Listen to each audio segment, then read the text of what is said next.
World War I, 1914 to 1918. The five main causes of World War I spell out mania, if that helps you to remember them. They're militarism, alliances, nationalism, imperialism, and assassination.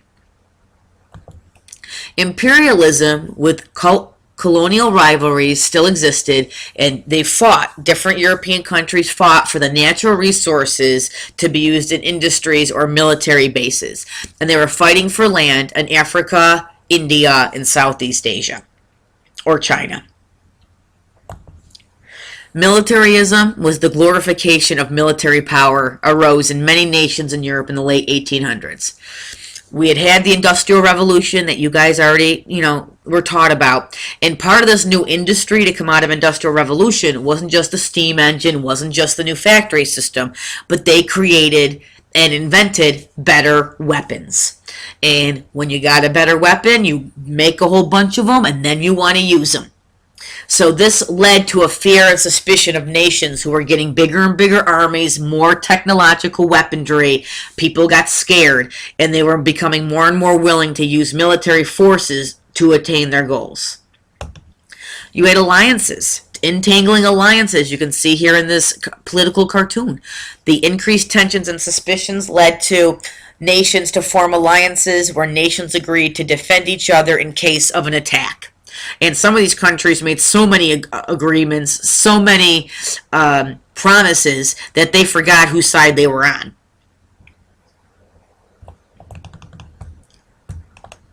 The big alliances before World War I were the Triple Alliance, which was Germany, Austria-Hungary, and Italy. They're there in the red. And then the Triple Entente, which was Britain, France, and Russia. Now, nationalism can bring people together, or it can be a source of conflict. And we saw this where it united Italy, it united Germany, but it then split apart the Ottoman Empire, split apart other areas. Aggressive nationalism is a source of tension, and it's used to basically warmonger, meaning let's build up this war. Germany and France had an ongoing back and forth conflict. Germany was now unified. It was proud of its growing military and industrial strength. France wanted to regain its position as a leading European power that had just lost to the Prussians in the Franco-Prussian War. They were embarrassed. So there was a lot of bad blood between the Germans and the French. There was a whole movement of pan-Slavism, and pan means you're pro something, that you want it to work, you want them to work together. So Eastern European nationalism was formed, called pan-Slavism, and it drew together all the Slavic people who lived in what we know as the Balkan area, the Serbians, the Croatians, the Balkans, all going into Albania and Yugoslavia area, and an area above Greece. So Russia supported the Serbians and the Balkans to get independence, while Austria and Hungary, their empire, opposed any of the Slavic nationalism because they controlled the area and they wanted to keep control of the area. Now, during this time, you had the Armenian massacres, which basically were Muslim Turks who distrusted the Christian Armenians. When the Armenians protested the oppressive Ottoman policies, the Turks unleashed a massacre on the Armenians.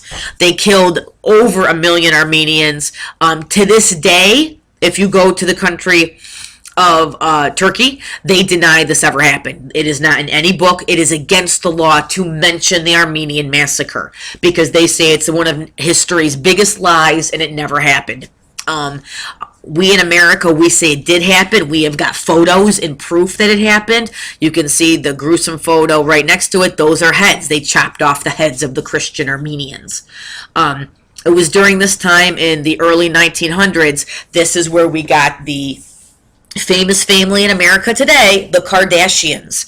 Their great-grandfather and grandmother came over from Armenia, and many Armenians fled and landed in California, believe it or not.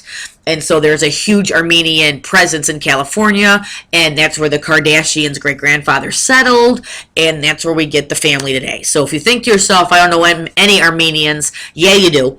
because the most famous ones are the Kardashians, and we also have a very strong Armenian presence here in Utica. They have their own church right by Proctor High School, as a matter of fact. Now, the assassination of Archduke Franz Ferdinand was basically the spark that caused World War I. He was heir to the Austrian throne. He was going to be basically the king of the Austrian-Hungarian Empire. And he went to the Balkan region to regain support. He knew the people in the Balkans did not like his family. They did not like Austria. And him and his wife went there thinking that if I go there, I tell them I want to work with them, everything will be good. Unfortunately, it wasn't good. The people knew he was coming, and a group called the Black Hand was planning his assassination. And him and his wife were killed in the capital city of Sarajevo, the capital of Bosnia. Bosnia is located in the Balkan region. The Balkans were commonly referred to as the powder keg of Europe, meaning a gunpowder keg, and any small spark was going to lead to a massive explosion. And this assassination was just the spark that was needed. Archduke Ferdinand and his wife were murdered by Galvio Principe. He was a member of the radical Slavic national group who opposed Austrian rule called the Black Hand. And there's a series of 3 videos that you'll be watching that show this play per play, how they planned out this assassination. And it really is a fascinating story. Now, this assassination caused a massive chain reaction. First, Austria-Hungary declared war on Serbia. Russia, who was friends with Serbia, mobilized its military to attack Austria-Hungary. Germany, who was friends of Austria-Hungary, declared war on Russia and France and then invaded Belgium. Now, mind you, Belgium didn't do anything at this point. Britain declared war on Germany because they were friends with France and Belgium. Hello, welcome to World War I. Okay. They were waiting for a war to happen. The European countries had the weapons. They wanted the money. They were just waiting for something to click. And unfortunately, by assassinating the Archduke, it clicked and World War I was on.